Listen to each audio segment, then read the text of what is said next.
Hello and welcome back to the Gaming Hub, where we bring you the latest and greatest news in the world of gaming. Today, we're diving into the highly anticipated The Legend of Zelda, Tears of the Kingdom gameplay showcase, which just aired on Nintendo's official channel.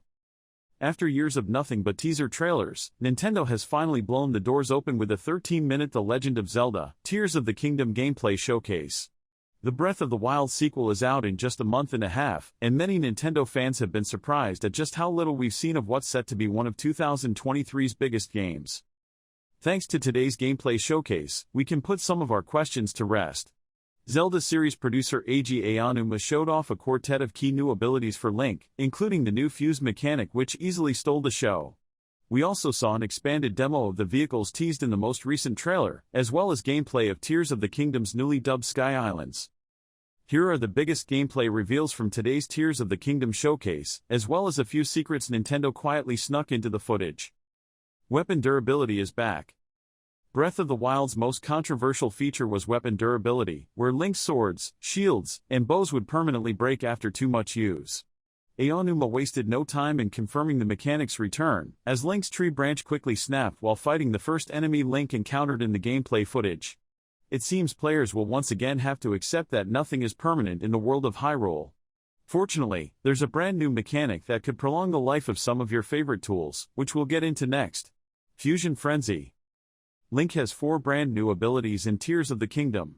While bombs, magnesis, stasis, and cryonis were nowhere to be seen today, Link's mysterious new corrupted arm appears to be the host for Tears of the Kingdom's new mechanics. The power that the internet can't stop talking about today is the new fuse ability. This allows Link to combine different objects together to create brand new combinations. The first example of fuse was combining a rock with a tree branch to create a makeshift hammer that has improved durability compared to the tree branch on its own. This seems to be the primary way to improve the durability of your weapons to keep your favorites in your inventory longer. It's all very Nintendo in the best way. What's the Zelda team's solution to the controversial durability mechanic? Just slap a rock on it. Genius. Other fuse examples shown include attaching a Keese eyeball to an arrow to give it homing powers, using white choo-choo jelly to give arrows freezing properties, adding a puffshroom to a shield to create a smokescreen effect, and attaching a stick to a pitchfork to create a comically long weapon. The possibilities appear endless, and fuse seems to be the main expansion to Breath of the Wild's already impressive sandbox.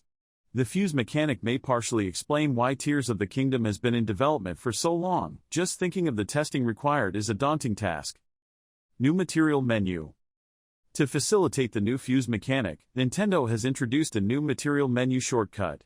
In Breath of the Wild, players had to navigate through the pause menu to access the materials they gathered. But now, holding up on the D-pad will open the material menu, which appears to function similarly to the returning weapon and shield shortcuts. The new arm mechanics are assigned to the L button, but we didn't see what it looks like to swap between which one you have equipped. Ultra Hand is Link's power glove. Next up in Link's fresh arsenal is the Ultra Hand ability, which is a fun nod to Nintendo history. For Link's purposes, the Ultra Hand allows him to lift objects in the world, similar to magnesis. Although this is a powered-up version of the Bagu ability, as it's no longer restricted to exclusively metal objects. Aonuma used Ultra Hand to construct a boat that allowed Link to sail across a river with ease. This is the main way Link will build the vehicles seen in Tears of the Kingdom's latest trailer. And just like Breath of the Wild's stellar emergent gameplay, Ultra Hand can go as far as your imagination takes you. The Ultra Hand segment is where Nintendo hit a small tease for what could be in store for Tears of the Kingdom.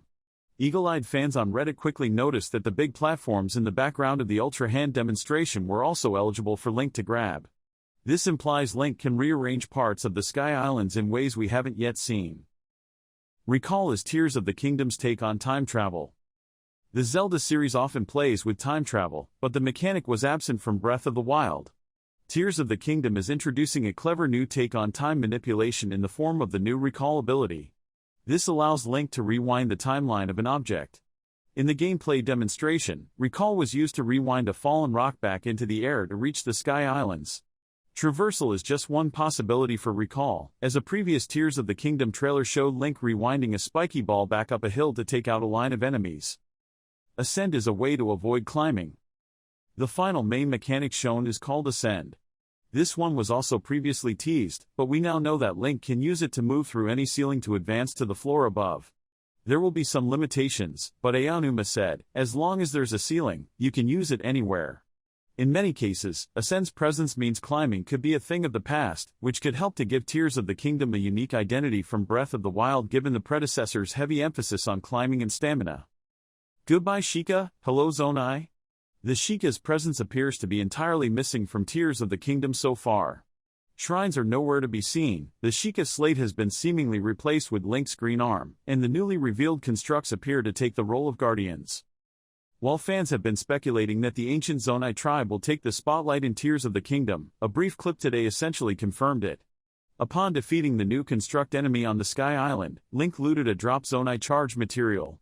This implies that the new construct is Zonai in origin, and the shared green color between the material and Link's arm likely means this story will revolve around the ancient tribe. The Zonai are an ancient, unseen tribe in Breath of the Wild. Little is known about them so far, but through locations like the Zonai ruins and the Barbarian armor set, it's clear they used to have a big presence in Breath of the Wild and Tears of the Kingdom's Hyrule. There are peaceful constructs, too. Basically the entire demo took place on one of Tears of the Kingdom's many sky islands, the floating land masses above Hyrule. These areas are where the constructs reside, and while Link fought multiple hostile constructs in the demo, there appear to be peaceful constructs, as well. At 9:05 in the gameplay video, Link walks by a lizard-like ranger construct that is minding its own business. Its name appears above its head as if Link could stop and talk to it, rather than fight it. If you keep an eye on the minimap, you'll catch Breath of the Wild's shop icon on the Sky Island, meaning there may be some construct merchants to interact with as well. Mysterious UI icons and X, Y, Z coordinates. Speaking of icons, there are several mysterious symbols on the minimap throughout the demo. If you glance at the minimap at that same 9:05 mark, you'll see a battery icon that resembles the meter shown for the fan, a blue icon that resembles the shrine fast travel symbol from Breath of the Wild, and several brown, tunnel-like markers that can be checked off. It's clear that there are objectives on the Sky Islands Nintendo isn't talking about just yet. Another handy new feature is the presence of X, Y, and Z coordinates on the minimap, which will no doubt make sharing discoveries and reading guides a heck of a lot easier. New glowing towers on the surface.